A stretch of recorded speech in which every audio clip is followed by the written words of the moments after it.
मित्र मेव प्रियम, अर्थात वह परमात्मा जो मित्र के समान हमारा हित साधक है, अर्थात परमात्मा हमारा हित साधने का काम करता है, हमारा सच्चा हितैषी है।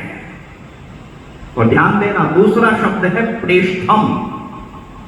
प्रेष्ठम का मतलब है सबसे ज्यादा प्रेम करने के योग्य। और एक शब्द इसमें आया है अतिथिम।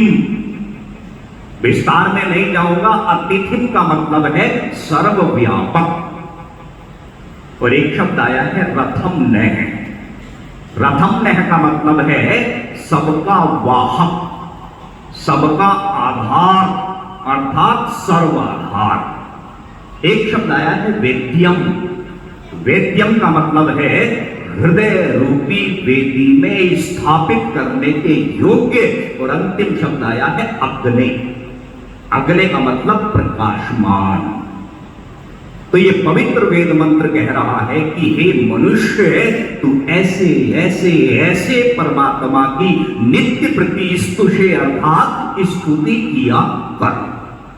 ठीक है जी, इस मंत्र का अर्थ भी हो गया। अब यहां जो शब्द मैं लेने वाला हूं वो शब्द है प्रेष्ठम। और प्रेष्ठम का मतलब क्या है? प्रेष्ठम का मतलब है सबसे ज्यादा प्रेम करने के योग्य। अर्थात इस संसार में मनुष्य यदि सबसे ज्यादा प्रेम किसी से करे तो सर्वाधिक प्रेम करने का पात्र यदि इस संसार में है तो वो केवल और केवल परमात्मा है। संदेश जी आपको बता रहे थे ना अभी कि वो थोड़ा सा भाग्यहीन है, वो थोड़ा सा ऐसा है, वो थोड़ा सा वैसा है, लेकिन वो पूरा का पूरा भाग्यहीन है जिसे भगवान, जिसे परमात्मा याद नहीं है। लेकिन एक बात और भी है, ये बार बार याद दिलाने की जरूरत क्यों पड़ती है? रमेश जी, प्रश्न ये भी है ना, या मैं कोई बहुत विचित्र बात कह के जाऊंगा ऐसा तो होने वाला है? इन्हीं बातों को आप लगातार निरंतर न जाने कितने कितने वर्षों से सुनते चले आ रहे हैं, और फिर भी हमारी यात्रा वहीं की वहीं तो नहीं रुकी हुई है। या तो वहीं रुकी हुई है तभी बार बार कहने की आवश्यकता, और यदि हमारी यात्रा आरंभ होकर कुछ लंबी चल पड़ी है तो बार बार इन बातों को फिर कहने की भी कोई आवश्यकता नहीं है। लेकिन संसार में जो दिख रहा है उसे ना आप नकार सकते हैं ना मैं नकार सकता हूं। और संसार में जो दिख रहा है वो कड़वा सत्य ये है कि इस संसार में सबसे आसान काम यदि कुछ है तो वो परमात्मा को छोड़ना है। गलत तो नहीं कह रहा? मैं मेरी ड्यूटी के समय पे अपनी ड्यूटी पे जाऊंगा, मुझे हर हाल में पहुंचना है, मुझे मेरी दुकान को खोलना है, मुझे भोजन करना है, मेरे मेहमान को अटेंड करना है, और इन सब कामों के लिए परमात्मा का जो निश्चित समय है सारी कटौती मैं वही कर लेता हूं।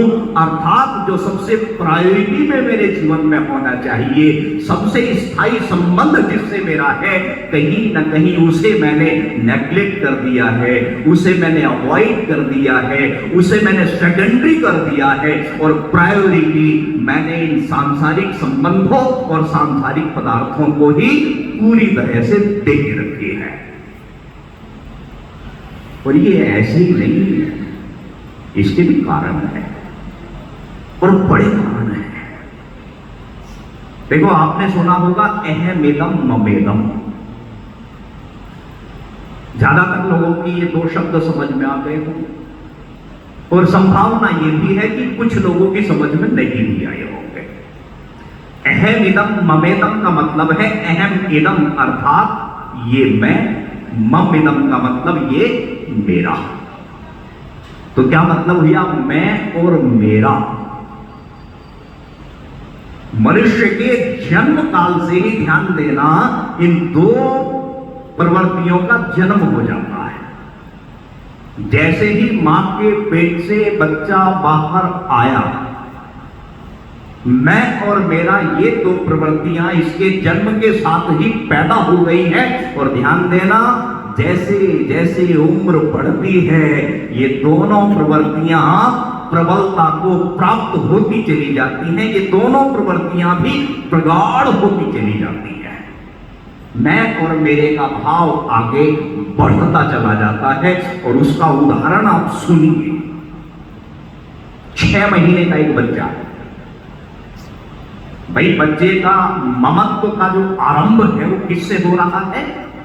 मां से हो रहा है, माता से हो रहा है। बस यहीं से ये विस्तार शुरू हो रहा है। 6 महीने का बच्चा जिसे उसकी मां स्तन्य कराती है, स्तनपान कराती है, अपनी छाती से लगाती है, अपना दुलार लुटाती है। और ध्यान देना, ये 6 महीने का बच्चा 20-30 महिलाओं के बीच में बहुत सहजता से अपनी मां को पहचान लेता है। 6 महीने का बच्चा है। क्यों पहचान रहा है? क्योंकि इसका ममत्व जो है, इसका मेरापन जो है, वो उस मां के साथ में बहुत प्रगाढ़ता के साथ में जुड़ता चला जा रहा है। और ये यहां खत्म नहीं होता है। हम कहते हैं ना कि संसार, संसारिकता, सांसारिक पदार्थ, इनसे हमारा लगाव छूटता नहीं है। कैसे छूटेगा? जब तक सत्य का दिग्दर्शन नहीं होगा, संसार के पदार्थों के सत्य को आप नहीं जानेंगे, नहीं छूटने वाला है। तो ये आगे बढ़ा, यही भाव फिर पिता से जुड़ता है। पिता भी तो गोदी में खिलाता है। अभी आप सुन रहे थे, इन्होंने अनुभव किया है और ये अनुभव जन्य बात है। जिसे अनुभव नहीं है, इस बात को वो बता भी नहीं सकता है। माता पिता के बाद इस बच्चे का जो विस्तार है, घर में जो और बड़े हैं, बड़ा भाई है, बड़ी बहन है, चाचा है, ताऊ है, चाची है, उनके साथ में ये विस्तार जुड़ता चला जाता है। जैसे जैसे ये बच्चा बड़ा हुआ, अब इसे मातृकुलीय लोगों का पता चलता है। और एक नानी भी है, वो भी कम प्यार नहीं करती है। एक नाना भी है, वो भी कम दुलार नहीं करता है। और मेरे मामा भी है, मामी भी है, उनके बच्चे भी हैं, वो भी तो मुझे बहुत प्यार करते हैं, खाने पीने की वस्तु देते हैं, खिलौनों से मुझे तृप्त कर देते हैं। अब इसका वो विस्तार बढ़ता चला जा रहा है और मातृकुलीय, पितृकुलीय संबंधियों के साथ भी खत्म नहीं होता। अब बाहर की दुनिया में ये निकलता है, जैसे बड़ा होता है, किसी मित्र के साथ में इसका प्रेम होता है ना। और कमाल की बात ये है, ये तो चेतन जीव है, ये तो मनुष्य है। अरे इसका प्यार, इसका ममत्व तो पशुओं के साथ भी बढ़ता है। आपने देखा होगा मेरा कुत्ता, और मैंने तो एक जगह देखा, आपने बहुत देखा होगा, अब तो ये दृश्य आम है कि घर के पालतू कुत्ते की मृत्यु हो जाने पर मैंने एक व्यक्ति को देखा, कई दिन तक उसने खाना नहीं खाया। आहा, ये ममत्व चल रहा है, कुत्ते तक चल रहा है, ये गाय तक जा रहा है, ये घोड़े तक चल रहा है। बात खत्म यहां भी नहीं हुई।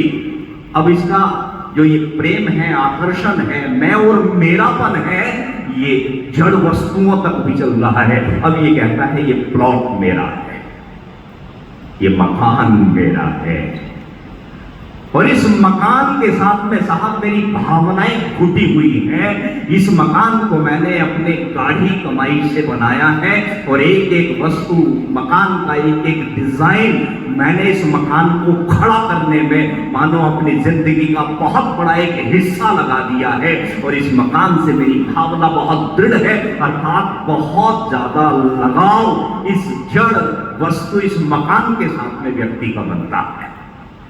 तो इस तरह से ये बहुत मजबूती को जब दोनों प्रवृत्तियां प्राप्त होती चली जाती हैं, तो कहना बड़ा आसान है कि साहब संसारिकता को छोड़ दो, कुछ नहीं रखा इन चीजों में, लेकिन अंदर की प्रवृत्तियां इतनी प्रबल हो जाती हैं तो इतना सहज भी नहीं है, इतना स्वाभाविक भी नहीं है। ये केवल कहने और सुनने तक हो सकता है, लेकिन हाँ, जब आप शास्त्रों को पढ़ते हैं, जब आप वेद को पढ़ते सुनते हैं, तब हमें पता चलता है कि इन पदार्थों का आखिर सत्य क्या है। और मैं आपको एक कलमकार की रचना सुनाता हूं, जिसे कहते हैं ना फलसफा, जिसे कहते हैं हिंदी में यथार्थ। मानव जीवन का यथार्थ क्या है। और मैं और संदीप आज देख रहे थे कुछ, वहां से मुझे वो स्मृति में आ गई, और बस मानो पूरे जीवन का यथार्थ इस कलमकार ने अपनी कलम के माध्यम से बखान कर दिया है। तो आचार्य जी क्या कहा, किसी कलमकार की कलम उठी, बड़े शफे के साथ में वो कागज पर चली, और उसने जीवन के उस सत्य का दिग्दर्शन हमें करा दिया, जिसके आकर्षण में हम आकंठ डूबे हुए हैं। तो क्या शब्द निकले, क्या शब्द गढ़े गए। ये कह रहा है कि कुछ सूखी लकड़ियां, क्या कुछ सूखी लकड़ियां, एक लोटा घी और एक माचिस की तिल्ली। यही तो है ना जी जीवन का फलसफा एटलीस्ट। कुछ सूखी लकड़ियां, एक लोटा घी और एक माचिस की तिल्ली, कुछ ही देर में खाक, बस इतनी सी है आदमी की औकात। इंसान की औकात तो इतनी ही है। चाहे किसी ने बहुत सारा धनमाल जोड़ के इस संसार से विदा ली हो, चाहे कोई फाकों में रह के इस संसार से चला गया हो, उतनी ही लकड़ियां चाहिए, एक माचिस की तिल्ली ही काफी है। जो ज्यादा धनवान होगा कहेगी माचिस की बहुत सारी तिल्लियों की जरूरत है, ये तो कोई गरीब था आधी तिल्ली में जल जाएगा, ऐसा कदापि नहीं है। वहां सब इक्वल है, वहां सब बराबर है।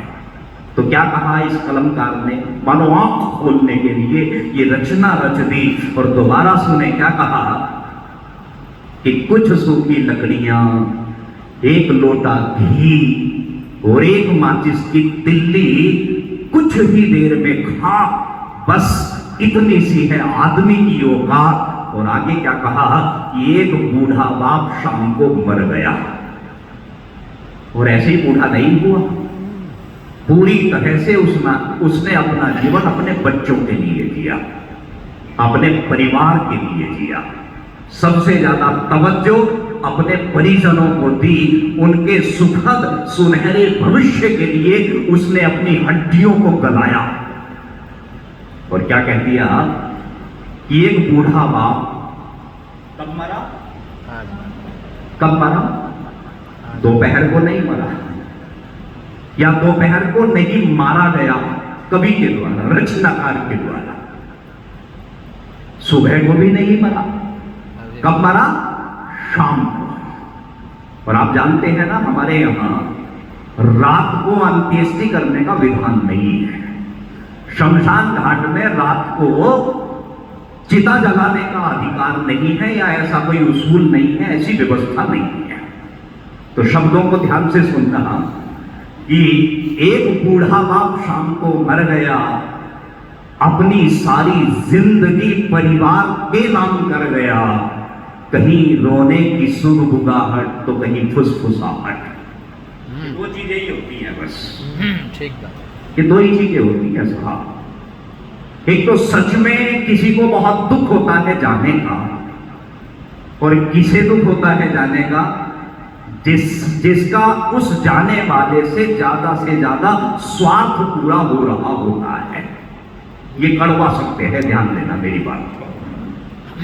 जिसके जीते जी जिससे हमें जितना ज्यादा सुख मिलता है, उसके मरने पर उतना ही हमें दुख होता है। और ध्यान देना, कितना ही रिश्ता अनमोल हो, कितना ही रिश्ता बहुमूल्य हो, यदि जीते जी हमें उस रिश्ते से सुख नहीं मिल रहा होगा तो समझ लेना उसके मरने पर हमें दुख विशेष भी नहीं हो रहा। ये सत्य है ना, है ना। वो संबंध कोई भी हो, लेकिन यदि दुख में साथ न दे अपना। सुनी है आपने वो पंक्तियां कभी मैथिली शरण गुप्त की? नित जीवन के संघर्षों से जब टूट चुका हो अंतर मन, तब सुख के मिले समंदर का रह जाता कोई अर्थ नहीं। समझना जरा भाव। जब फसल सूख कर बिन जल के तिनका तिनका बन गिर जाए, फिर होने वाली वर्षा का रह जाता कोई अर्थ नहीं। और मेरे बात याद कहां से आई? तो ये अगली जो पंक्ति है, ध्यान देना, संबंध कोई भी हो, लेकिन यदि दुख में साथ ना दे अपना, फिर सुख में इन संबंधों का रह जाता कोई अर्थ नहीं। तो दो तरह की चर्चा है। एक तो वो है जो सचमुच आर्त है, दुखी है, रो रहा है, और एक वर्ग उस फुसफुसाहट करने वालों में वो है, बता के भी गए हैं कहीं या बिना बताए चले गए हैं, किसे कितना कितना दे रखा है, कहां कहां रखा हुआ है, एफडी विल सब कर लिया है, या अचानक ही चल पड़े। तो क्या कहा कि एक बूढ़ा बाप शाम को मर गया, अपनी सारी जिंदगी परिवार के नाम कर गया, कहीं रोने की सुगबुगाहट तो कहीं फुसफुसाहट। और लोग क्या कह रहे हैं? अरे जल्दी ले चलो, कौन रखेगा सारी रात, बस इतनी सी है आदमी की औकात। जिनके लिए पूरा जीवन दे दिया, वो रात को रखने के लिए भी तैयार नहीं है, और उनके उद्गार निकल रहे हैं क्या कि अरे जल्दी ले चलो, कौन रखेगा सारी रात, बस इतनी सी है आदमी की औकात। आगे कहानी शुरू हुई। ऊपर से नीचे झांक कर देखा, अजब नजारे नजर आ रहे थे। उसकी मौत पर कुछ लोग जबरदस्त तो कुछ जबरदस्ती रो रहे थे। ये भी दृश्य देखने को मिलता है साहब। कुछ तो बनावट कर होते हैं ना, बस घर की दहलीज में आते ही दहाड़ना शुरू कर देते हैं और घूंघट ओढ़ लगा लेते हैं। आंसू निकलता नहीं है, लेकिन आवाज रोने की बराबर आ रही है। ये दृश्य हम देखते हैं। तो क्या कहा कि ऊपर से नीचे झांक कर देखा, अजब नजारे नजर आ रहे थे। उसकी मौत पर कुछ लोग जबरदस्त तो कुछ जबरदस्ती रो रहे थे। और चर्चा क्या थी? नहीं रहा, चला गया, चला गया, नहीं रहा, लोग 4 दिन करेंगे बात, बस इतनी सी है आदमी की औकात। और बेटा अच्छी सी एक तस्वीर बनवाएगा, चलन है, ट्रेंड है। आप देखते हैं समाज में कि बेटा अच्छी सी तस्वीर बनवाएगा, उसके आगे अगरबत्ती भी जलाएगा। देखा है ना जी आपने वो दृश्य, जब श्रद्धांजलि सभा, शोक सभा होती है तो एक तस्वीर लाई जाती है, अगरबत्ती भी जलाई जाती है, और आगे भी कुछ किया जाता है। क्या है कि बेटा अच्छी सी एक तस्वीर बनवाएगा, उसके आगे अगरबत्ती जलाएगा, सुगंधित पुष्पों की माला भी होगी, और संभावना है कि अखबार में अश्रुपूरित श्रद्धांजलि भी होगी। लेकिन बाद में उस तस्वीर के जाले भी कौन करेगा साफ? बस इतनी सी है आदमी की औकात। पूरा जीवन मेरा मेरा किया, यही तो है ना कि हाय तो भगवान को इसी में छोड़ दिया कि पूरा जीवन मेरा मेरा किया, अपने लिए कम, अपनों के लिए ज्यादा किया। पूरा जीवन मेरा मेरा किया, अपने लिए कम, अपनों के लिए ज्यादा जिया। खाली होंगे हाथ, कोई ना देगा साथ। क्या एक तिनका ले जाने की भी है विसात? ना, बस इतनी सी है आदमी की औकात। तो ये तो जीवन का वो यथार्थ है जिसे हम चाहें तो समझ लें, और चाहे तो अज्ञानता के साथ में अपने जीवन के पथ पर जैसे चल रहे हैं वैसे ही चलते रहे। लेकिन वेद की आज्ञाओं को यदि आप मानोगे, वेद उपदेश को आप गंभीरता से विचारोगे, तो वेद कह रहा है कि वो परमात्मा प्रेष्ठम है। और प्रेष्ठम का मतलब क्या है? क्या है? सबसे ज्यादा प्रेम करने के योग्य। संस्कृत व्याकरण में इष्ठन और तमः ये दो प्रत्यय जवेद जी जानते होंगे, जो संस्कृत जी हैं वो जानते होंगे। एक इष्ठन है, एक तमप है। ये अतिशय के अर्थ में आते हैं। अतिशय को कई लोग नहीं समझेंगे। अतिशय का मतलब है पराकाष्ठा, और संभावना है कुछ लोग पराकाष्ठा शब्द को भी ना समझे, तो उसे कहा है सुपरलेटिव डिग्री मानते हैं। ठीक है ना? जैसे उच्चतर और सुपरलेटिव डिग्री क्या बनेगी? उत्तम। जैसे अभी आप भगवान राम के विषय में, वो तो खैर चर्चा आगे चली ही नहीं है, वो दशरथ और वशिष्ठ तक ही रह गई है। तो हम बोलते हैं ना मर्यादा पुरुषोत्तम, यानी पुरुषों में जो उत्तम है। जैसे हम यज्ञ को बोलते हैं यज्ञो वै श्रेष्ठतम, श्रेष्ठ नहीं, श्रेष्ठतर नहीं, अभी तो कहा है श्रेष्ठतम। तो यहां शब्द आया है प्रेष्ठम, अर्थात इस संसार में सबसे ज्यादा प्रेम करने का पात्र यदि कोई है तो वो कौन है? परमात्मा है। ठीक है जी? सबसे ज्यादा प्रेम करने का पात्र। तो एक प्रश्न उछला, क्या मेरी मां सबसे ज्यादा प्रेम करने का पात्र नहीं? मेरी पत्नी जो रात दिन मेरी चिंता करती है, या सौभाग्य से मेरे जो पुत्र हैं जो मेरी आज्ञाओं का पूरा पालन करते हैं, क्या मैं उन्हें सबसे ज्यादा इस संसार में प्रेम ना करूं? तो वेद ने कहा कि ना, ये सब सामान्य प्रेम के पात्र हैं, सामान्य व्यवहार के पात्र हैं, क्योंकि एक समय था जब ये संबंध नहीं थे। जैसे हम कह सकते हैं क्षणिक, इनके साथ में हमारा संबंध बना और कुछ काल के पश्चात इनसे बना हुआ संबंध पूरी तरह से समाप्त हो जाएगा। अच्छा, एक छोटी सी मैं बात बताऊं आपको, बहुत काम की। शोक सभाओं में तो आप सब जाते हैं, जाना पड़ता है, समाज है, भले ही हम बुझे मन से जाए, दुखित मन से जाए। संभावना बहुत है कि आचार्य जी तो वहां संबोधन भी करते हों, रसम पकड़ी आदि कराते होंगे, श्रद्धांजलि सभाओं में बोलते भी होंगे, मुझे भी जाना पड़ता। लेकिन मैं ऐसी सभाओं को कभी श्रद्धांजलि या शोक सभा का नाम नहीं देता हूं। मैं ऐसी सभाओं को नाम देता हूं चिंतन सभा। ये चिंतन सभा है। जाने वाला तो चला गया, और एक झूठ हम बोलते हैं। कौन सा झूठ बोलते हैं? कि मैं दिवंगत आत्मा की सदगति के लिए प्रार्थना करता हूं कि प्रभु उस आत्मा को अपने चरणों में स्थान दे। क्या ये सत्य है साहब?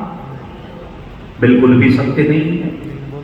लेकिन ये झूठ व्यवहार में अच्छा लगता है, कहने में भी और सुनने में भी, जबकि सत्य ये है कि जो चला गया है, शरीर से जो आत्मा पृथक हो गया है और अपने कर्म के अनुसार नए शरीर को प्राप्त हो चुका है, यानी जब तक वो जीवन था, जब तक वो आत्मा उस शरीर के साथ में संयोगित था, तब तक ही वो अपने कल्याण के लिए, अपने पतन के लिए, अपनी सदगति के लिए, अपनी दुर्गति के लिए जो करना था वो कर चुका।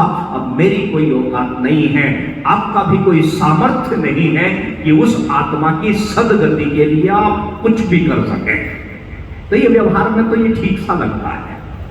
तो वहां मैं भी अक्सर एक चिंतन देता हूं, और एक प्रश्न उछाला मैंने एक बार एक सभा में। चित्र लगा हुआ है वेदपाल जी उस व्यक्ति का जो अब शेष शरीर नहीं है, और वही कहानी माला भी चढ़ी हुई है। पुष्पांजलि के लिए पुष्प भी टुकड़ों में तोड़ तोड़ के थाली में परात में रखे हुए हैं, लोग अपनी पुष्पांजलि देंगे। पुत्र बैठे हुए हैं, संतान बैठी हुई है, और मैंने एक प्रश्न उछाल दिया वहां उसी सभा में। मैंने कहा कि एक बात बताओ कि जो स्वर्गीय हो गया है, लोक व्यवहार में स्वर्गीय कहा जाता है, जो अब शेष शरीर हमारे बीच में नहीं है, मैंने उसके पुत्र से पूछा, अच्छा बेटा ये बताओ, अच्छा भैया ये बताओ कि इनके साथ में आपका पिता पुत्र का संबंध था कि हाँ आचार्य जी?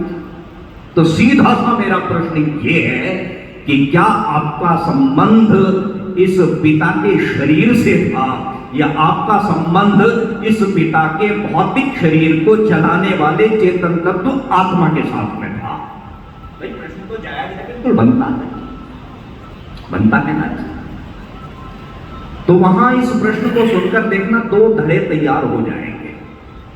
कुछ लोग ऐसे होंगे जिनका मानना यह हो सकता है कि आचार्य जी हमारा संबंध शरीर से होता है। जाहिर सी बात है, स्वाभाविक है, दो वर्ग तो हमेशा बन जाते हैं। और एक वर्ग वो बनेगा जो कह उठेगा कि नहीं आचार्य जी हमारा संबंध आत्मा से होता है। लेकिन जब आप चिंतन करेंगे, जब आप गंभीरता से सोचेंगे, विचार करेंगे, वैदिक वाङ्मय को आप पढ़ेंगे, तो आपको पता चलेगा कि हमारा संबंध ना तो शरीर से है और ना हमारा संबंध आत्मा से है। मान लिया शरीर से संबंध मान ले, कोई विरोध करे, भाई कोई ऑब्जेक्शन कर दे, नहीं साहब शरीर से क्यों नहीं संबंध है, तो मैं पूछना चाहता हूं, आप भी इस बात का चिंतन विचार करना कि यदि शरीर से संबंध रहा था तो इस शरीर को इतना जल्दी जला क्यों दिया? यदि शरीर से बहुत प्रेम था तो इस शरीर को कुछ रासायनिक क्रियाओं के द्वारा, कुछ केमिकल से बर्फ के ऊपर कोई दूसरे तरीके से लंबे समय तक आपको रखना चाहिए था सजा के। कोई ऐसा करता नहीं करता मुझे, ऐसा कोई नहीं करता है। और दूसरी बात यह है कि एक पति पत्नी का वैवाहिक संबंध मानो 70 साल तक चला, और ऐसे ही नहीं चला, बड़ी खूबसूरती के साथ में आगे बढ़ा। आपस में उनका स्नेह, उनका प्रेम बहुत घुटा, और इतना प्रेम कि एक को देखे बिना दूसरे को चैन ना आए, एक को देखे बिना दूसरे को भूख प्यास तक ना लगे। और ईश्वर की ये व्यवस्था है कि बहुत बड़ा कोई इत्तेफाक होगा कि एक ही पल, एक ही घड़ी में दोनों का प्राणांत तो हो जाए। ऐसा तो होता नहीं है, होता यह है कि एक आगे जाएगा, एक पीछे जाएगा। और ध्यान देना कि वहां उस बूढ़े की मृत्यु हो गई है, और उस बूढ़े की जो बूढ़ी है जिसने ताउम्र उसे बहुत मोहब्बत, बहुत प्रेम किया है, अब उस बूढ़े का शरीर बिना आत्मा के पड़ा हुआ है, वो डेड बॉडी पड़ी हुई है, लाश पड़ी हुई है, और उस बुजुर्ग महिला से वहां कह दिया जाए, अम्मा आपका तो बड़ा प्रेम था ना इससे, मेरे कहने से एक काम करो, एक रात के लिए इनके साथ अकेले में गुजार दो ना। आप जानते हैं उस बुजुर्ग महिला का क्या जवाब होगा? ना। यदि शरीर से प्रेम होता तो उस शरीर के साथ आत्मा के निकल जाने के बाद भी वो महिला निश्चित रूप से कुछ घंटों के लिए या अंधेरी रात में रह सकती थी, जिस शरीर से बहुत प्रेम किया होगा। लेकिन ऐसा बिल्कुल भी देखने को, सुनने को नहीं मिलता है। तो मतलब क्या हुआ?